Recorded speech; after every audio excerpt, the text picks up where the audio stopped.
আসসালামু আলাইকুম ওয়া রাহমাতুল্লাহ। সুপ্রিয় আলোর প্রতীকের দর্শক মণ্ডলী, আশা করি মহান রব্বুল আলামিনের অশেষ মেহেরবানি ও দয়ায় আপনারা সবাই ভালো আছেন। প্রিয় দর্শক, আমরা অনেকেই জেনে থাকি যে ইসমে আজমের দোয়া আছে, কিন্তু সে দোয়াগুলি কি কি তা আমরা জানি না। তাই প্রিয় দর্শক, আজকে আপনাদের সামনে উপস্থাপনা করব ইসমে আজমের কিছু গুরুত্বপূর্ণ দোয়া। তাই প্রিয় দর্শক, ভিডিওটি না টেনে শুরু থেকে শেষ পর্যন্ত দেখার জন্য অনুরোধ রইল। আর আপনি যদি আমাদের চ্যানেলের নতুন দর্শক হয়ে থাকেন, তাহলে এক্ষুনি আমাদের চ্যানেলটি সাবস্ক্রাইব করে রাখুন। প্রিয় দর্শক, ইসমে আজম আরবি শব্দ। ইসম অর্থ হলো নাম, আর আজম অর্থ শ্রেষ্ঠ। আল্লাহর অগণিত গুণবাচক নাম রয়েছে। এই নামগুলোর মধ্যে যেগুলোতে সবচেয়ে বেশি আল্লাহর বরত্ব ও মহত্ব ফুটে ওঠে, সেগুলোকে ইসমে আজম বলা হয়। তাই প্রিয় দর্শক, সে নামগুলি কি কি যেগুলোতে আল্লাহর বরত্ব ও মহত্ব ফুটে উঠেছে, সে নামগুলি আজকে আপনাদের মাঝে তুলে ধরবো ইনশাআল্লাহ। প্রিয় দর্শক, সে নামগুলোর মধ্যে প্রথমটি হলো ওয়া ইলাহুকুম ইলাহু ওয়াহিদ লা ইলাহা ইল্লা হুয়ার রহমানুর রহিম। অর্থ হলো, আর তোমাদের উপাস্য একমাত্র উপাস্য আল্লাহ, যিনি ব্যতীত আর কোনো সত্যিকারের উপাস্য নেই। তিনি পরম করুণাময়, অতিশয় দয়ালু।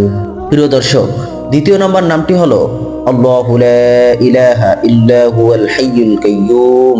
অর্থ হলো, আল্লাহ তিনি, যিনি ছাড়া কোনো মাবুদ নেই।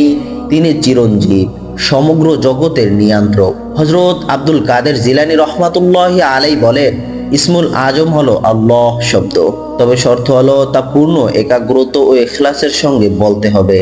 হাদিসে ইসমে আজমের ফজিলত বর্ণনা করা হয়েছে। হযরত আনাস রাদিয়াল্লাহু এর সূত্রে বর্ণিত, একবার রাসূলুল্লাহ সাল্লাল্লাহু আলাইহি ওয়াসাল্লাম মসজিদে প্রবেশ করেছেন।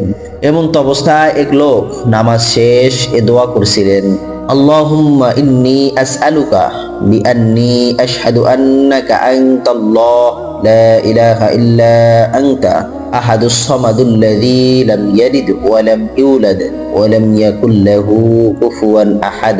অর্থ হলো, হে আল্লাহ, আমি তোমার কাছে প্রার্থনা করেছি আর সাক্ষ্য দিচ্ছি, তুমি একমাত্র আল্লাহ, তুমি ছাড়া অন্য কোনো মাবুদ নেই।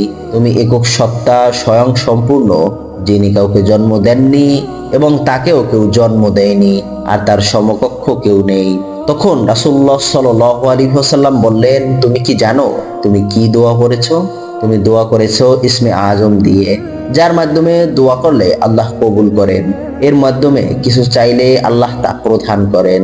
কোন এক সাহাবী থেকে বর্ণিত আছে, আল হাইয়ুল আল কাইয়্যুম এ দুটি নাম ইসমে আজম।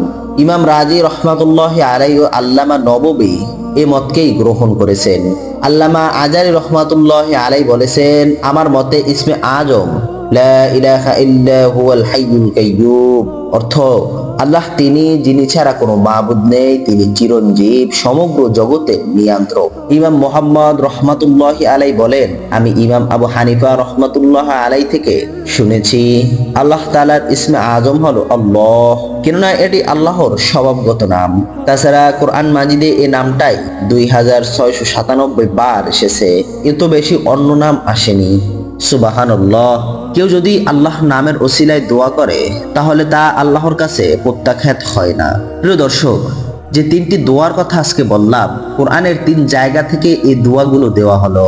প্রিয় দর্শক, এক নম্বরে হলো সূরা আল ইমরান থেকে, আলিফ লাম মিম আল্লাহু লা ইলাহা ইল্লা হুয়াল হাইয়ুল কাইয়্যুম।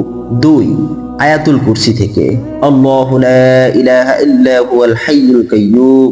3 সূরা তাহার 111 নম্বর আয়াত থেকে, ওয়া আনাতিল উজুহু লিল হাইয়িল কাইয়্যুম। প্রিয় দর্শক, আজকে যে কয়টা দোয়া ও ইসমে আজম সম্পর্কে জানতে পারলাম, আল্লাহ সুবহানাহু ওয়া তাআলা আমাদেরকে এই ইসমে আজমের দোয়াগুলো করার তৌফিক দান করুন। প্রিয় দর্শক, ভিডিওটি ভালো লাগলে অবশ্যই একটি লাইক, একটি কমেন্ট করতে ভুলবেন না। আর পরবর্তী ইসলামিক ভিডিও পেতে চাইলে এক্ষুনি আমাদের চ্যানেলটি সাবস্ক্রাইব করে রাখুন।